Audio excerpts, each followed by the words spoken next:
Hacemos una nueva edición de nuestro programa Perspectivas Energéticas, viendo cómo está el panorama actual de la industria petrolera venezolana.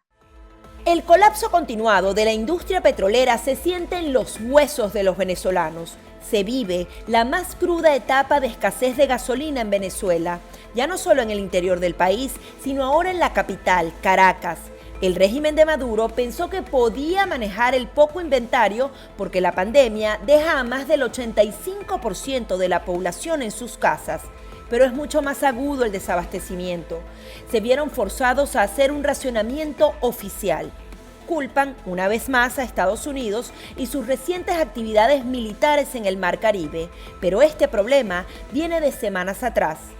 Los precios del petróleo cayeron mundialmente por la baja demanda provocada por el coronavirus y una guerra de precios entre Rusia y Arabia Saudita.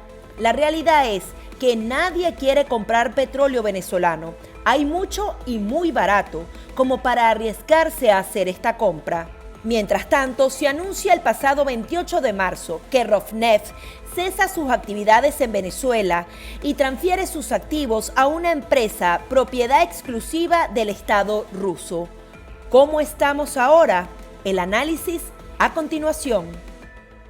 Para analizar este tema, contamos con la presencia de Luis Fleischmann, quien es uno de los analistas en el tema geopolítico que más sabe sobre los problemas actuales que enfrenta Venezuela. Él es además director del Instituto Interamericano para la Democracia, también del Palm Beach Center, que estudia también el tema democrático en la región. Muchísimas gracias por acompañarnos. Un placer estar aquí contigo, Gabriela. Bueno, han sucedido muchas cosas en la última semana. Vimos cómo sigue esta guerra de precios entre Rusia y Arabia Saudita. Quería que nos diera su análisis. ¿Cómo afecta esto a Venezuela y cómo también afecta el mercado petrolero mundial, particularmente a Estados Unidos? Bueno, hay dos fenómenos acá que son importantes. Uno es el hecho de que a raíz del coronavirus, del virus corona, la gente está usando menos medios de transporte, ¿verdad? Porque básicamente permanecen en sus casas o salen por una razón mínima, no hay viajes largos, y obviamente eso disminuye lo que llama la demanda por el petróleo y eso trae el precio bajo. Y por otro lado tenemos, digamos, el conflicto entre Rusia y Arabia Saudita, donde en este momento, digamos, es Arabia Saudita quien dice, bueno, empujemos por más producción de petróleo, cosa que aumenta la oferta y como resultado bajan los precios. Ahora, ¿quién gana y quién pierde en esta batalla de precios? Bueno, los precios igual se mantendrían bajos por la falta de demanda, ¿verdad? Pero a medida que los precios son más bajos, los países que dependen del petróleo pierden, y eso incluye a ambos, a Arabia Saudita y a Rusia. Rusia básicamente depende de las ventas de petróleo más que de cualquier otra cosa. O sea, Rusia no tiene una economía diversificada, no es China, obviamente no es Estados Unidos, no es Europa. Eso es un país productor de petróleo también. O sea, no depende únicamente del petróleo, pero básicamente depende mucho del petróleo. O sea, esto no es bueno para ninguno de los dos países, ¿no? Rusia, con este problema que es mucho mayor, ¿cómo actúa dentro de Venezuela? ¿Cuál podría entonces ser, comienza a ser secundario lo que quisieran, el poder que quisieran ganar dentro de Venezuela ante una realidad geopolítica muchísimo más complicada? No, es totalmente independiente, porque en realidad en este momento tenemos, fíjate lo que pasó, Gabriela, la semana pasada. Rosneft dice que estuvo sujeto a presiones de las sanciones y por eso se retira de Venezuela. Rosneft estaba supuesto a recomponer todo el sistema petrolero de Venezuela, que está básicamente en bancarrota total, ¿verdad? En principio para pagar la deuda, pero después reactivaría. Rosneft se retira, ¿verdad? Pero a Rosneft la compra una empresa fantasma asociada al Kremlin.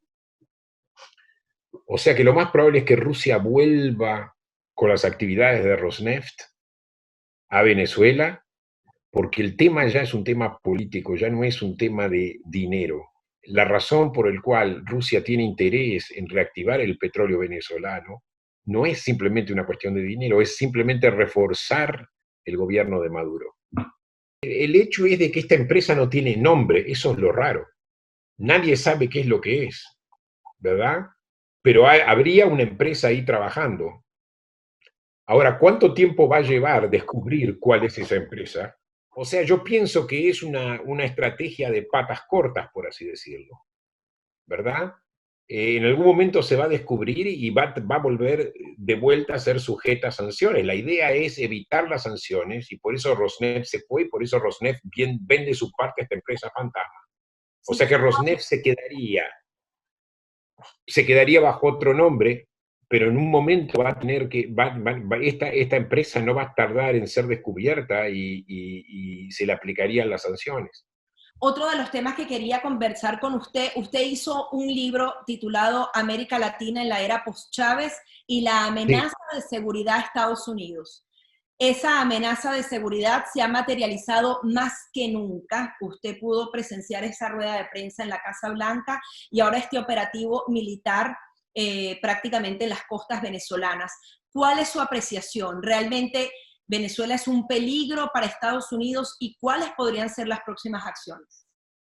Totalmente. Primero, gracias por recordar, porque en el libro el libro fue publicado en el año 2013. Pero en mis artículos yo vengo hablando de este tema desde mucho tiempo atrás. Es un peligro porque primero es un Estado que está apoyando los elementos más nocivos de América Latina, los carteles de la droga, ¿verdad? Y tiene asociación con grupos terroristas que no son solamente la FARC lo que llaman los que secesionaron de la FARC. Es también el ELN, es también los grupos vascos, el ETA, es también Hezbollah, es también una asociación muy fuerte con Irán. Todo esto representa un peligro geopolítico muy, muy serio, no solamente para Estados Unidos, sino para toda la región. Yo hablé de la importancia de tener un bloqueo naval, porque el bloqueo naval terminaría cerrando a Venezuela del todo. O sea, que no haya pasaje de ningún tipo de material, ni de China, ni de Rusia, ¿verdad? Ni pasaje de petróleo a Cuba. Y hasta ahora la oposición al bloqueo naval vino porque decían de que las tropas estaban ocupadas en Medio Oriente y en otros lugares. No había suficientes tropas. Si uno traía tropas para la zona del Caribe, lo que iba a suceder era que otras zonas se quedaban sin tropas. Y con las tensiones que había con Irán no era una buena idea. Ahora se ve que se cambió de opinión y va a haber traslado de tropas. Y yo pienso que el bloqueo naval es un buen comienzo.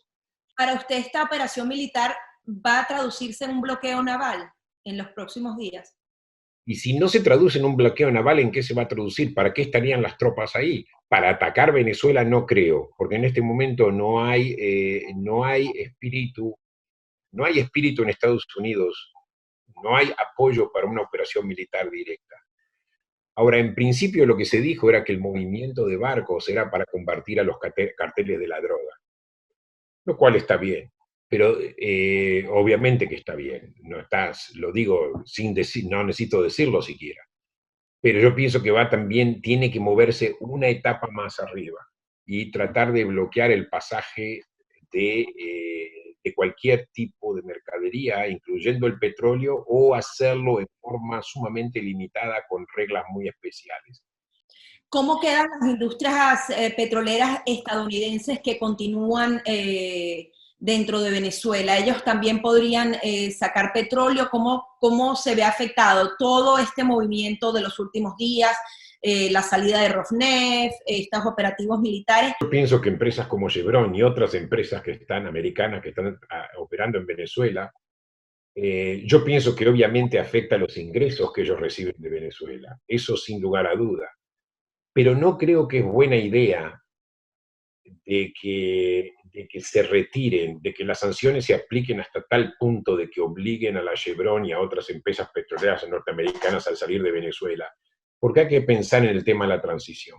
Uh-huh. O sea, si la transición, si bien no es una realidad inmediata en este momento, puede llegar a serlo. Y entonces, mejor que queden empresas americanas asesorando y trabajando con los venezolanos que queden empresas rusas. Finalmente, ¿cuál es su análisis tomando en cuenta la tragedia del coronavirus, el tema de la guerra de precios, este nuevo operativo militar? O sea, con todos estos elementos, ¿cómo queda el régimen de Nicolás Maduro y cómo quedan las esperanzas democráticas de un cambio? Bueno, yo pienso que hay esperanzas en el sentido de que la comunidad internacional está de vuelta en el caso Venezuela, pese a que estamos viviendo esta pandemia, lo cual eso ya es bueno. Muchísimas gracias por su análisis, doctor. Un placer. Son las declaraciones de Luis Fleischmann, quien es autor de un libro que viene como anillo al dedo en este momento, América Latina en la era post-Chávez y la amenaza que representa Venezuela a la seguridad de Estados Unidos. Además, analista del Palm Beach Center y del Instituto Interamericano de Democracia. Así ponemos punto final a nuestro análisis en el día de hoy, estas perspectivas energéticas.